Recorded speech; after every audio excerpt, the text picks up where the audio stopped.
This episode of New Politics was released on the 26th of July, 2025, and produced on the lands of the Wangal and Gadigal people.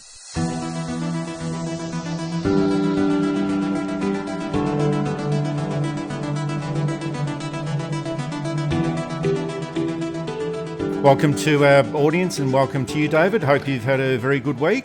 Thank you, Eddie. I have. I was down in Canberra at the National Gallery at the Sussan Ley exhibition. If you're in Canberra, I thoroughly recommend it. And a lot of people have said to us, well, it seems like every week for you guys is a good week and it can't be good every single week, but maybe it's not every single week, but we do have to keep up these appearances. And David, we've got another big episode coming up. We've got a wrap of the first week of this new parliamentary term, week one, only 155 weeks to go. We've talked about who gets censured in Parliament and why. Should we lower the voting age to 16? And we'll look at the continuing mayhem in Tasmania. And all of that's coming up in this great big episode of New Politics. As usual, I can't wait. And just a reminder that New Politics is produced by independent media. You can listen in, share, subscribe and support New Politics at Patreon and Substack. It's just $5 per month. Or you can donate directly at our website at newpolitics.com.au. And of course, all of this is a good way to support independent journalism.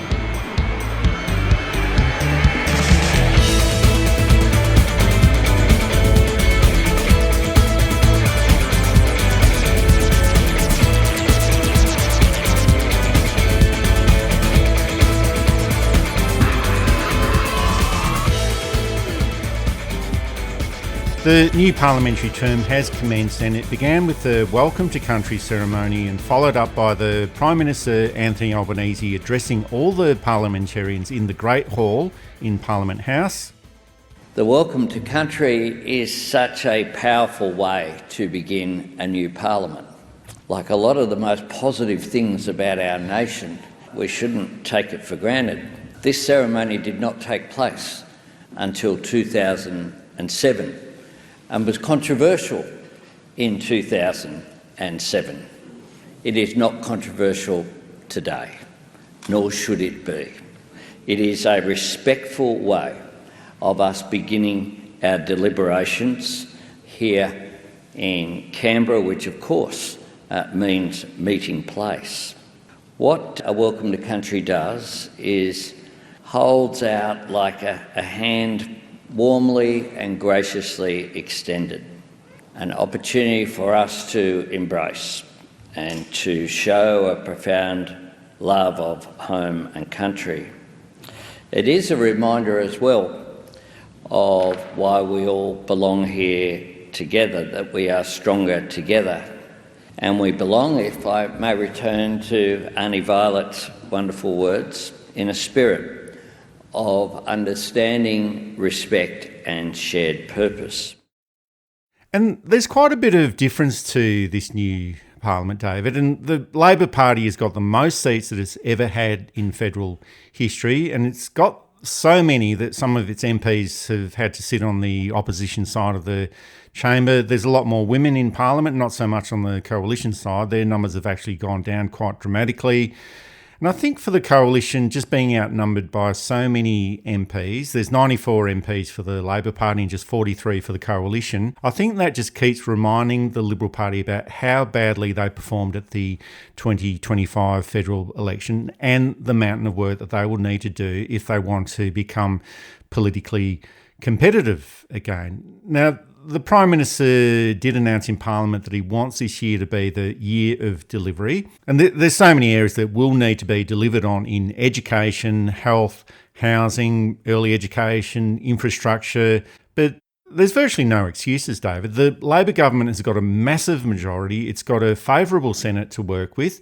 It's facing a Liberal Party that's pretty much in nowhere land and trying to work out how to become relevant again. And I suggest that this is probably the most powerful position that a Prime Minister has ever been in federation. And this is not a landslide after a change election like it was when Howard came into office in 1996 or Tony Abbott in 2013. This is after the completion of their first term, and the Labor government has already got the experience of being in government for one term. So they're not trying to become used to the new environment or trying to work out what to do. And usually new governments take about 15, 16 months to try and work out what's going on. They've got this kind of majority in their second term of government. So if they don't achieve that year of delivery, as Albanese has said, they will have no one to blame except for themselves. Yeah, I think Larissa Waters in the Greens is probably a more amenable character for the Prime Minister to deal with than, say, Adam Bandt was. This is not to criticise Adam Bandt, but there was something personal between Bandt and Albanese that I think isn't reflected with Larissa Waters, or at least not yet. So getting legislation passed through the Senate should be a little bit easier. They'll still have to deal with them, and the Greens will still have things to say and things to adjust, and that's as it should be.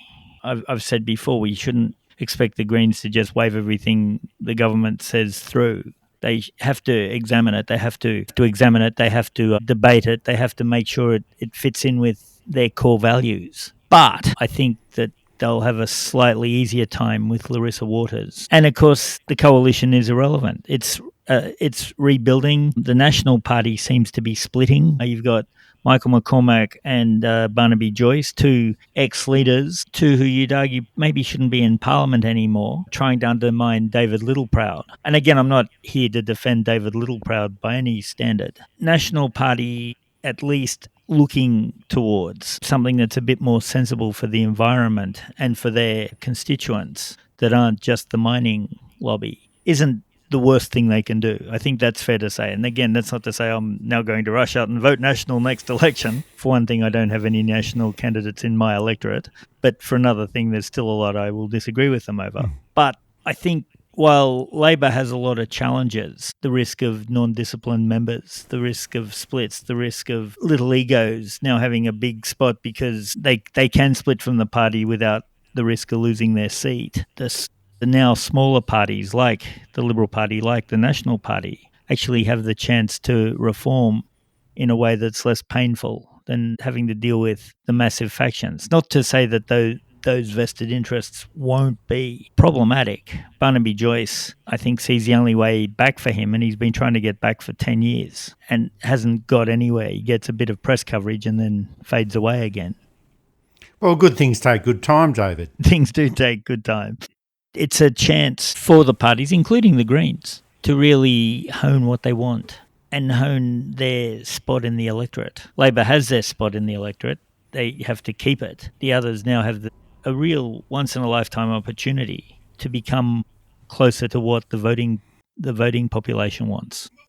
We also talked a lot about that slow progress during Anthony Albanese's first term of government, and some of the frustration that we had at the time was that it was slow. It was that careful process that Albanese kept on talking about and emphasising quite a lot about. But the political conditions are now quite different. And with a massive majority in Parliament, we could be looking at one of the most effective federal governments in recent history. Now, I'm not suggesting that will automatically happen just because they've got this big majority, but the potential is definitely there. And the legislative process has already started. There's a bill for the 20% reduction in HECS debts. There's there was an election promise, and that's great. But a bolder move would have been to wipe out the slate completely and move on to free tertiary education. That's one thing that I'd really like to see. They've also introduced a bill for stronger legislation around childcare safety, and that is in response to the child sexual abuse that was revealed recently in a number of early education services in Melbourne. We discussed that a couple of weeks ago. So this is all a start, but it's only the first couple of days of the first week of a 3-year term. And why haven't they done everything yet? Come on, guys. Well, that's what I'm wondering. But there have been some questions about what will happen when a government dominates Parliament so much. And that, of course, is a valid question, but it depends on what type of government we've got. The Howard government had a similar majority in 1996. I think they had 94 seats. It's the same as the Albanese government at the moment. And we're still actually suffering a lot from that legacy of the Howard government when they had that huge majority. The Abbott government in 2013, similar sort of majority. I think they had 91 seats. Similar sort of damage, but they were just too incompetent to inflict any sort of further damage or similar to what the Howard government implemented. But it's the first time that we've had a federal Labor government that's had such a massive majority. And I think for examples about what might happen, we can only look at state Labor governments for similarities. And if we look at the Western Australian Labor government from 2017 onwards, and that's for the past 8 years, they've hardly had any opposition at all. But I think that they've used that power quite wisely, and they've been a good, stable government, and they've used that stability to build record levels of public infrastructure and also deliver strong public services. So I think having this huge majority, it depends on what sort of government it is. And when you're comparing what was going on within WA Labor compared to what the coalition usually does, and usually they offer obstructionist tactics in opposition, then they go all right-wing when they get into government. It's quite radically different. And for once we might end up getting a break from the chaos, well, especially from the chaos that we saw from Peter Dutton for the past 3 years. And I think that's something to look forward to, at least for the next 3 years anyway. The disruptive opposition tactic didn't work under Abbott. Okay, he became Prime Minister, but he crashes out in less than 2 years. They then applied it to the Turnbull government, ironically, because it was their government, and it caused chaos and stopped Turnbull having a bigger legacy than he did. Now, this, of course, might have worked in Australia's favour, but it didn't help anyone, least of all their own side and their own selves. Approach was really to be just an immature opposition party. Didn't help. Of course, Dutton, all he was capable of was wrecking and not building. And the electorate finally wakes up to it. The electorate finally realises that they have no other plan, they have no other ideas. They're not wrecking the Labor Party or the government so they can put better ideas in. They're wrecking it because they don't know what else to do. So Labor wins a stomping majority. We can't ignore the good campaign that Labor ran as well. And then they win it again because, again, Dutton shows that there's nothing that he has that appeals to the Australian electorate as a whole. Sussan Ley, I think, realises this at some level and has tried to be a bit more empathetic, a bit more practical and a bit more positive in terms of her approach to things. Her tears at Ali Francis speech were, I think, genuine. By acknowledging that, I'm not saying so Sussan Ley for Prime Minister, but I am noticing the change from that very hard man, must win everything, must own the Labor Party, to must try and represent not just the narrow interests of the Liberal Party, but the interests of all Australia, and show empathy and show compassion. Again, this is not to say I think she'll be a good Prime Minister. You have to acknowledge when there's a change, and we'll have to see how genuine that change is. And if the Labor Party is in its strongest position in its federal history, well, then the coalition is definitely at its weakest point.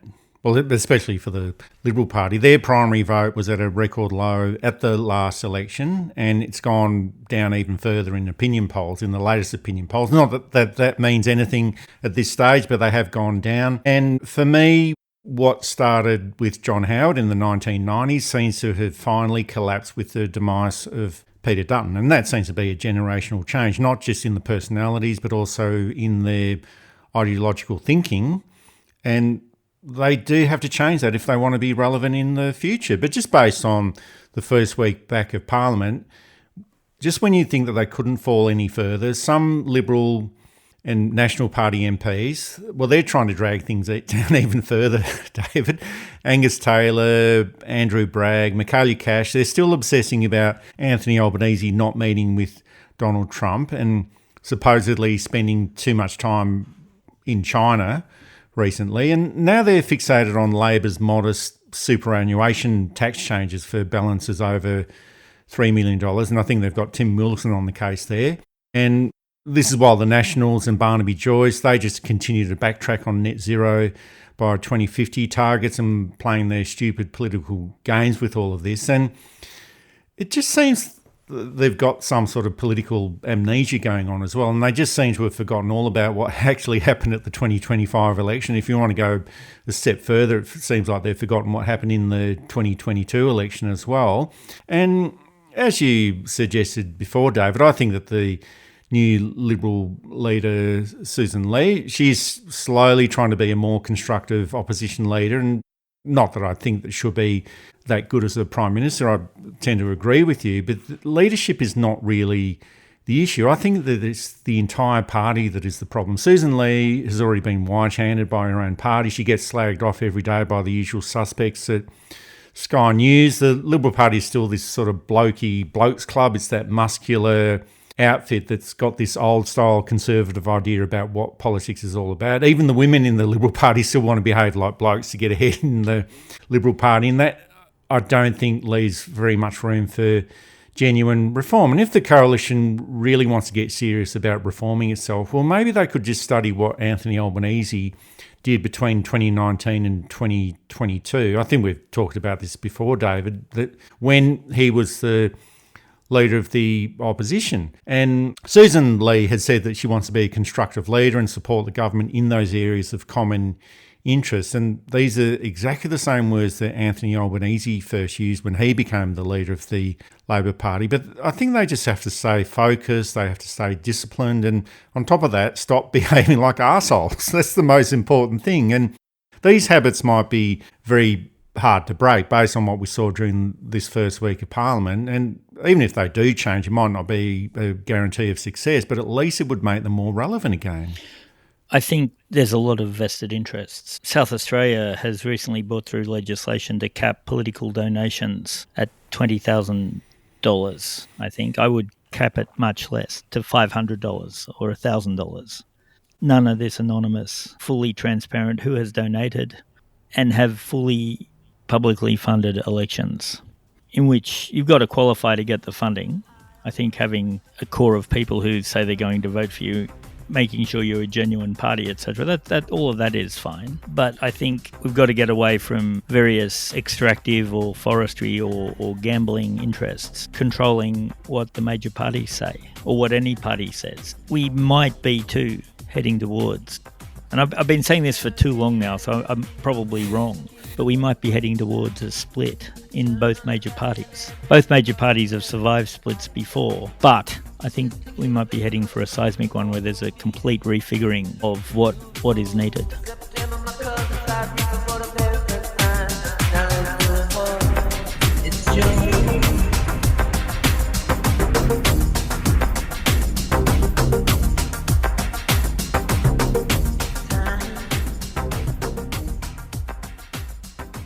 Israel controls Gaza's borders and prevents international agencies from bringing in food. The Israeli-controlled alternative, the notorious Gaza Humanitarian Foundation, or GHF, is continuing to be widely condemned. Nowhere near enough food is being distributed. And since May, more than 1,000 Palestinians seeking food have been killed by being shot at GHF sites, or crushed in stampedes as desperate people rush to get food. The issue of Palestine isn't going to go away, nor should it. And for this first day of the new Parliament, there were thousands of people who converged on Parliament for a series of pro-Palestine protests and demanded that federal politicians do a lot more about these atrocities and the genocide being committed by Israel in Gaza. And that includes sanctions, boycotts against Israel, stop selling weapon parts to the Israel Defence Force, recognising the state of Palestine, and join international action against Israel, because unless it's told to stop, it's just going to keep doing what it's doing in Palestine. And I think that for a lot of people, while Parliament was going through the process of its ceremony and speeches, that just seemed quite irrelevant while there's a genocide going on. Children in Gaza are being deliberately starved, entire families being bombed and killed.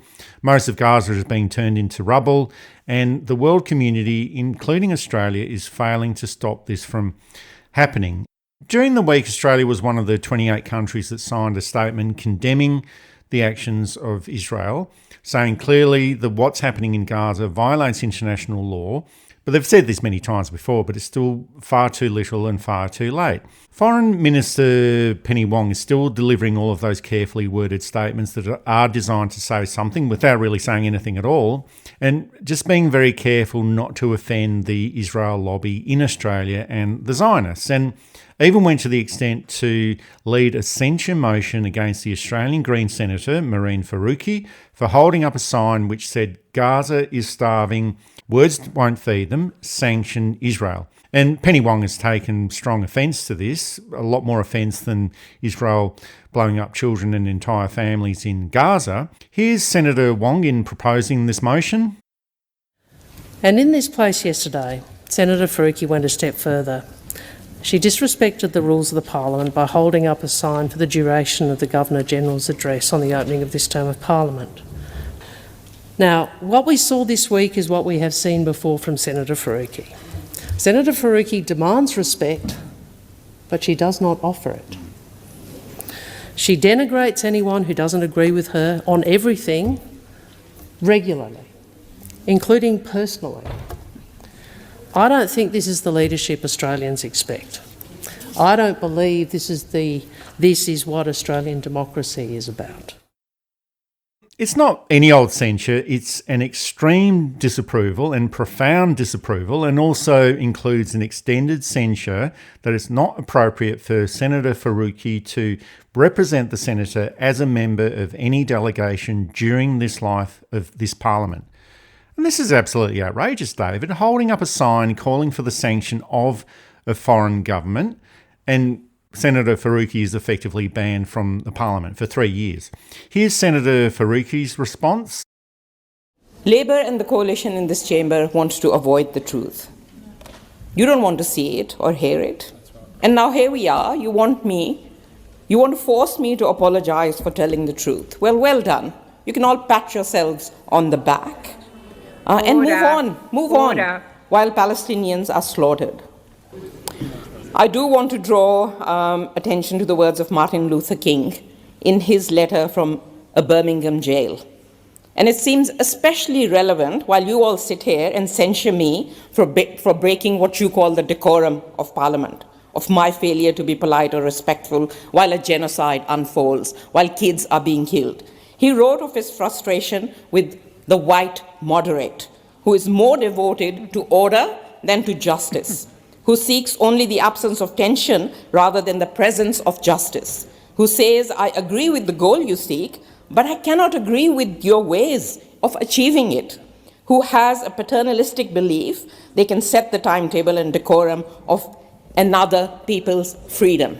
Well, you can set your standards because you don't want to see the truth. You don't want to do anything about the genocide.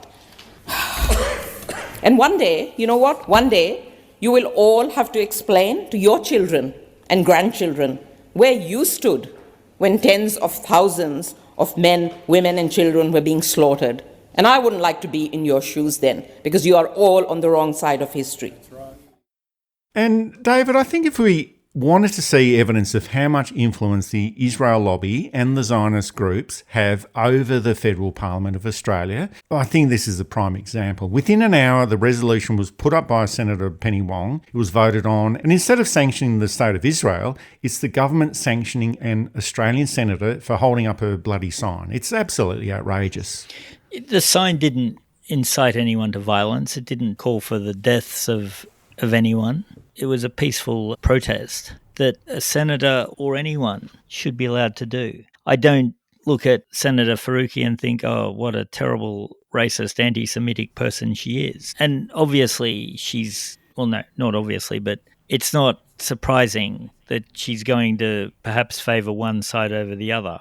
But it's a conflict in which, on one sense, Australia has no direct interest in. And so to favour one side over the other shouldn't make any difference to her performance as a senator or to her performance as a functioning, engaged human being in Australia. Had someone else held up a pro-Israel sign, I don't think they should be censured for that. Well, I guess the point is that if they did hold up an Israel sign, they wouldn't have been censured. And that's where the problem is. Senator Wong and Prime Minister Albanese have started using stronger language criticising Israel. But as you rightly said, recall the ambassador, stop all trade with Israel, put in a do not travel advisory to Australians travelling to that part of the world. I'm not sure what else he could do. Certainly stop sending arms and money over there.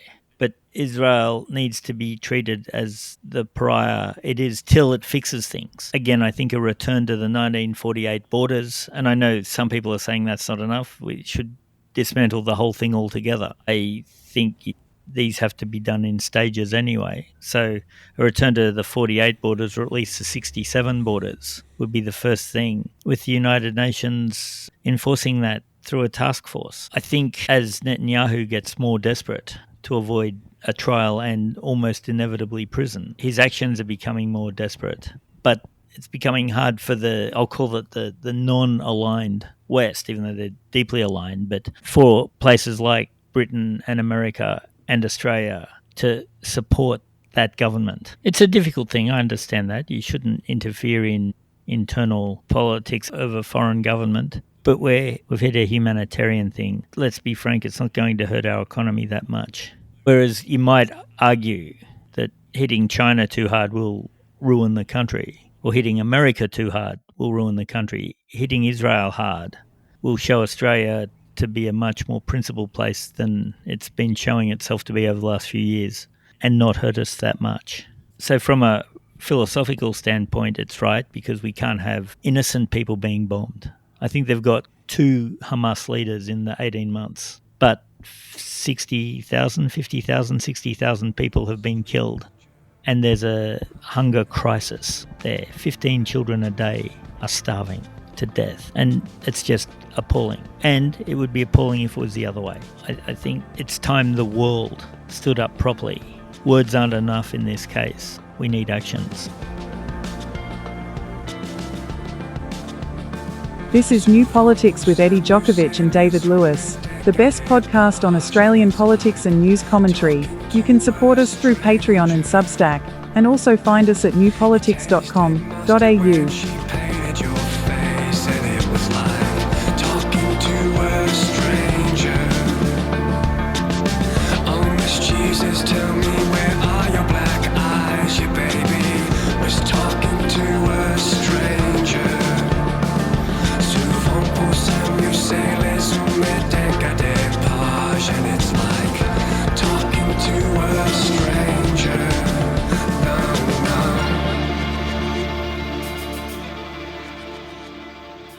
A boost for democracy or a ploy to capitalise on the youth vote. The Labor government announced it would deliver on a manifesto pledge to give the vote to 16 and 17-year-olds. And for some, it was a welcome move. I'm really happy about it because I've always been kind of frustrated just watching politics and not being able to do anything. 16 to 18 is quite like a maturity jump, but I think a lot of people, even from a very young age, have very strong opinions and they think their opinions should be heard. For the Prime Minister, it is a logical step designed to boost voter turnout. They're old enough to go out to work, they're old enough to pay taxes, so to pay in. And I think if you pay in, you should have the opportunity to say what you want your money spent on, which way the government should go. Britain is reducing the voting age to 16 in time for the next election, which is due at some point before 2029. And the Prime Minister Keir Starmer suggested that if people are working and paying taxes, doesn't matter how old they are, they should be entitled to vote. And this shouldn't be the only reason for getting 16-year-olds to vote in elections. You're a functioning and thinking citizen, so you should be entitled to vote, whether you pay taxes or not. And there is a similar push to lower the voting age to 16 in Australia. The independent member for Kooyong, Monique Ryan, is planning to introduce a bill in the lower house to reduce the voting age to 16. And if this is adopted by the government, it will add around 600,000 people to the electoral rolls, or around 4% to the overall electoral number. And I think that this would be a positive development. We should be encouraging more people to participate in the democratic process. There's already 7 countries that have got a voting age of 16, including Brazil, Argentina, Austria and Malta. And there's 4 other countries that have got a voting age of 17. So it's not really such a big deal, and it should be done as soon as possible. I saw arguments in Britain saying that, 16-year-old brain isn't developed enough. Well, if we're going down that route, the male brain doesn't develop till it's about 25. So maybe females should be allowed to vote at 18 and males should be allowed to vote at 25. Can't wait to see the reactions from the anti-lowering the vote. Well, I'd actually be more concerned about the people who are 50 years old who vote. Yeah, and I'm wondering if we should make voting non-compulsory after the age of 85. Not to take people off the rolls, but instead of GPs being tied up for a couple of days going through their patients and explaining to the commission that they can't vote, just you have the right to opt out. And you have the right to stay in. There are plenty of 85-year-olds who are sharp, are considered who are and above. But for those people who just don't have it in them anymore, instead of making them jump through all the bureaucratic hoops, they're on the roll, but if they don't turn up, that's fine. Well, there's also a lot of noise every time this idea of lowering the voting age comes up. It doesn't happen that often, but when it comes up, there's always this white noise that sort of follows the argument. And sure enough, it's always the Conservatives that rush in to dismiss it. And it's always that suggestion that 16-year-olds don't know enough about the world. You mentioned this idea about their brains not being fully developed. There's other ideas that they haven't been educated enough about civics and don't understand the voting system at all, and they're all... And whose fault is that? And that they're also very gullible, and that sounds like a lot of people that I know who are over the age of 18 and vote in federal elections. But the main reason why the Conservatives are opposed to this idea, David, is that younger people lean heavily to the left, not necessarily to the Labor Party, but under the two-party system, their vote would likely end up favouring the Labor Party if they did have the right to vote. And for that age group between 18 to 25, it's around 65 to 70% that favours the Labor Party in two-party preferred voting. That's what the figures were at the last election. So I'm assuming that 16 to 17-year-olds would probably have the same amount of number. But when you take these factors into account and that this age group would add around 4% to the electoral roll, well, that's probably enough to give the Labor Party an extra 1 or 2% in the two-party preferred vote across Australia. And that would be enough to shape the outcome, well, not just close election, probably all elections. And if I was a Labor government, I'd act on this as quickly as possible, not just because it's good public policy and that we should be encouraging democratic participation for younger people, but because it would give a huge advantage to the Labor Party, just at a time when the demographic trends are starting to drift away from the coalition. And at the moment, policies that governments produce that relate to education, health, mental health and the environment, and these are policies that interest and affect 16 and 17-year-olds. These policies are developed and directed towards the parents of these children and not the children themselves, because it's the parents that vote, not the children. But if young adults could vote, I'd say that we'd see a major policy shift in some of these areas, if not all of them. And this wouldn't be a process of destroying democracy, which is what some of the Conservative detractors have been saying. It would enhance democracy because I think that getting more people to participate in politics and in democracy, well, that can only be a good thing.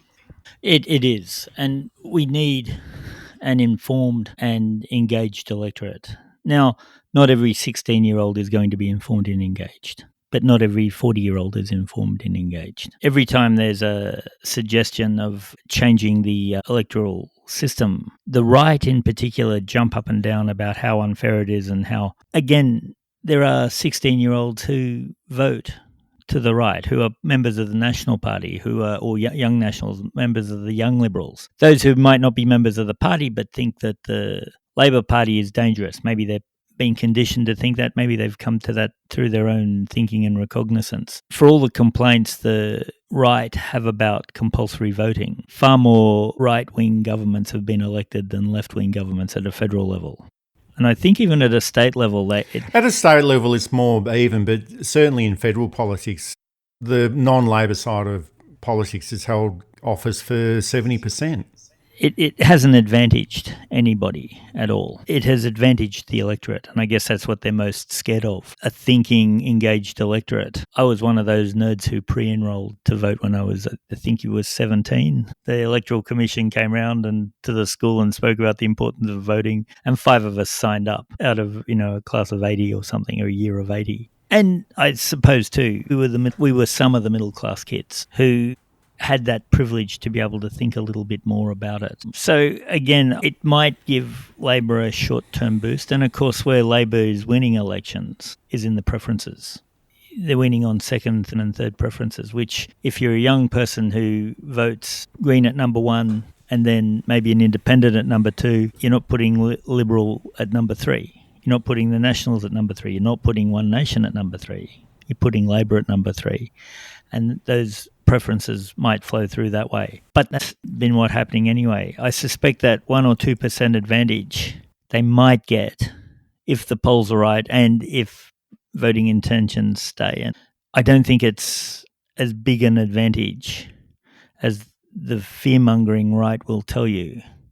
And of course, this goes back to our earlier point of, is the Liberal Party moderating a bit? And if it is, you may find that quite a few of these 16-year-olds will think, actually, this isn't a bad party now, and this starts to reflect my values and my view of the world. Bringing in more people to vote is never a bad thing, even if it advantages the other side, because then you've got to rely on your own arguments, your own policies, your own candidates to win them back over. And that's really as it should be.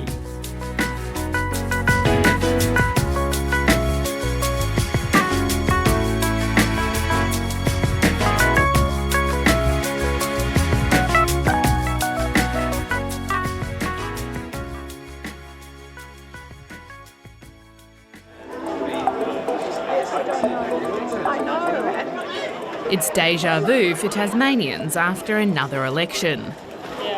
We were saying it was Groundhog Day. It was Groundhog Day. Yeah. We thought it was probably going to happen. A silly election we didn't need to have. We didn't need to have. Feels pretty much exactly the same as it did last week. And we'll probably get a pretty similar. Yeah, it's just going to look like exactly the same. Nothing really changed, which is disappointing. But yeah. We had the Tasmania election last weekend and it's provided the same result as the election last year. And the Liberals ended up with 14 seats, Labor won 10 seats. There's a possibility that they might get one more seat, but that's what they've got at the moment. And the Labor Party ended up getting its worst result on record on the primary vote. But the ridiculous thing is that it's still got a chance of being able to form government with the Greens and Independents who hold the other 15 seats. I think that it was a disaster for the Labor Party in quite a few other ways. After the last Tasmania election in 2024, 16 months ago, they ruled out a negotiation with the Tasmania Greens and the Independents, even before the counting had been finalised. And they also pushed forward a vote of no confidence a couple of months ago.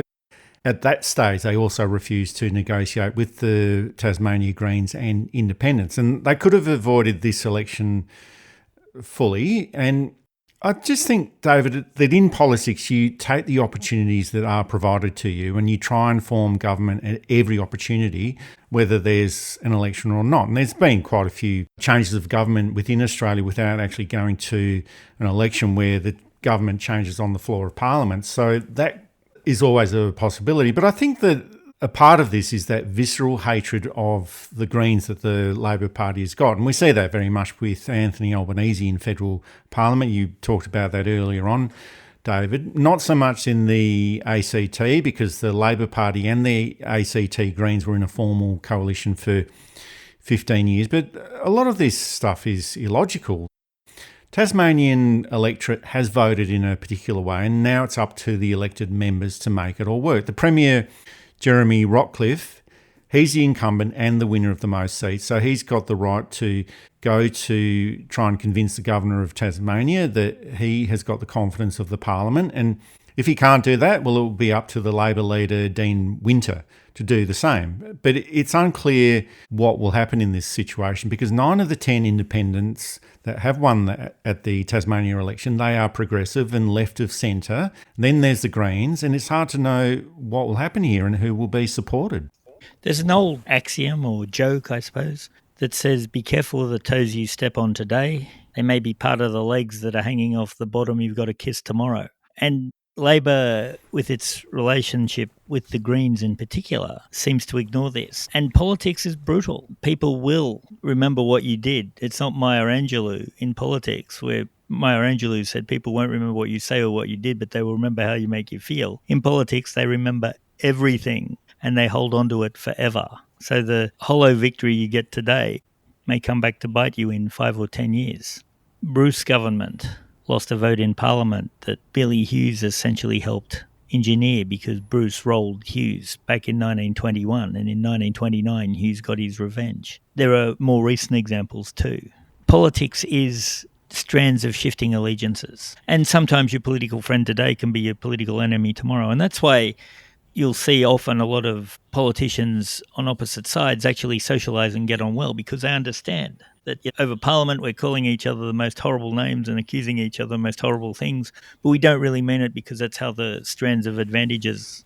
Next week we'll be voting together on the same topic we were ripping together.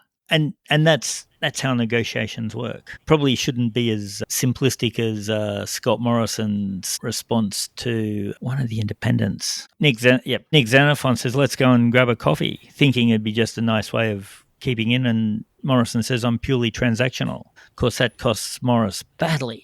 You need some transactional relationships in politics, of course. Tit for tat, eye for eye, one hand back scratching. And it depends. And the wiser, calmer heads understand this, which isn't to say there weren't great hatreds, of course, from time to time. But Paul Hasluck threw a glass of water over Gough Whitlam, but they remain good friends, even though they were totally opposite politically. Well, Gough might have been thirsty at the time. Might have been frustrated, Hasluck, and Hasluck, a man of composure, lost it. But they ended up reconciling. They had very similar tastes in literature and music and things like that, and were able to bond over that. But there's a maturity in knowing that my friend today might be my enemy tomorrow. But if I can extend the friendship for a couple of days, we're all happy. And Labor's approach to the Greens hasn't been like that recently. And they've got to really rethink about it, that you don't have to be best friends. No one's sending each other Christmas cards. There's no need to be disruptive and obstructionist. And that goes both ways, of course. Oh, for sure. But it's also a case where I realise that every jurisdiction is going to be different across Australia, but you've got a formal coalition between the ACT Greens and the Labor Party in Canberra, yet nowhere else is the same sort of recognition of the like-minded outcomes that could be achieved through that. So in Tasmania, there's this visceral hatred of the Labor Party towards the Greens. The Liberal Party actually formed a coalition with the Tasmania Greens. I think that might have been about 30 years ago. That didn't go well at all, but the point is that it did happen. But between the Labor Party and the Greens, they just don't want to go there. But that's a different issue. But I think the Hare-Clark electoral system overall in Tasmania, well, it's been around since 1907 or thereabouts, but I think in this case it's delivered a very representative outcome. And critics argue that it doesn't produce definitive outcomes. Well, I'd argue that it does. This is the outcome. This is an outcome that parliamentarians have to work with. It produces an electoral outcome that is more reflective of the community. And sure, the Liberal Party was the one that got the most votes and the most seats, except for everyone else. And it's got around 15 to 16 seats that are centre-right out of the total of 35 seats, but you need 18 seats to form government. And the other 19 seats are centre or centre-left, and not that I'd call the Labor Party in Tasmania centre-left, but they are slightly to the left of the Liberal Party. Genghis Khan. Yes. And we actually did suggest last week, or I suggested that there would be a few surprises, but the surprise was that there were no surprises at all. And it wasn't like the recent federal election where the Liberal Party was wiped out in Tasmania. There was a lot of emphasis on the debacle of the AFL Stadium at Macquarie Point, and the AFL team that they're planning to set up down there as well. But I think there were a wide range of other issues as well. Salmon farming was a big issue, as was environmental degradation, public health, the quality of education and the management of the budget. That was a big issue as well. So the results are in. It's not really chaos. This is what the electorate has voted for, and they do not want another election. I think in Tasmania they've had 5 elections in the past 7 years of state and federal elections, so they're probably sick of this process, but they want the elected representatives to sort it all out. And if Labor and the Greens need to form a coalition with some like-minded independents, well then that's what they'll have to do. And that's the big message from this election in Tasmania. And that probably applies to all elections from now on, not just in Tasmania, but all across the country. MPs are elected to do a job. Go ahead and do your job and make it work. That's what you're elected for. It was an early election. Well, that's right. The previous election was 16 months ago in 2024. Yeah, and that's how Westminster parliamentary democracies, which essentially Tasmania is, as is the rest of Australia, work. If it's not working, you hold another election and let the public decide how it's best work. This isn't a disaster. That there's a lot of independence is probably reflecting a lot of public dissatisfaction at the major parties. The stadium is a terrible era of things. And of course, New South Wales struggled for years to put in anything that wasn't either a car track or a stadium. Okay, the Olympics were as a part of that. But there are other things to build. I'm sure Tasmania would love better hospitals, expansion to UTAS, the University of Tasmania. Public housing, more funding to their public schools, more better coordinated court and justice system. No, let's have a football stadium that they're never going to fill because they're not going to be able to put enough big games on to attract the mainland. And that was the whole argument that, the mainlanders will come down, maybe. And tourism is important to Tasmania, and it is really a great place to visit. But there are other ways to get people down there. Once your Melbourne AFL fans have been, and maybe your Sydney ones, and possibly your Brisbane ones, that's that for the year. They're not really going to go down. They might hold the grand final down there, but that's only one game a year. Even here in Sydney, the Homebush, Kudos Arena and the football have something on nearly every week. And it's not just sport, it's big concerts and stand-up comics and rock bands and hip-hop artists. And so it keeps it busy. Will Tasmania be able to attract someone of the performance calibre of Taylor Swift or Ed Sheeran or Kevin Hart? I'm not sure. They cost a lot of money to go down there, and it might not be worth their while to hire the stadium out, sell the tickets, and then continue on. It's hard enough to get those big acts to Australia because it's expensive and it's logistically hard. Even Ed Sheeran, who's got a fairly simple rig, still has to accommodate his crew, accommodation, flights, and so for a football team, are the Melbourne teams really going to want to hop on the plane every 3 weeks to play the home game, let alone Sydney, let alone Brisbane? I don't know. Maybe they are. Maybe they can see the advantage of it. But it seems to me that that stadium wrecked the Liberal Party and it's not going to help the Labor Party at all. That's it for this episode of New Politics. Thanks for listening in. And if you'd like to support our style of journalism and commentary, please make a donation at our website at newpolitics.com.au. We don't beg, plead, beseech or gaslight you about journalism coming to an end. We just keep it very simple. If you like what we do, please send some support our way. It keeps our commitment to independent journalism ticking along. I'm Eddie Djokovic. Thanks for listening in, and it's goodbye to our listeners. I'm David Lewis. We'll see you next time.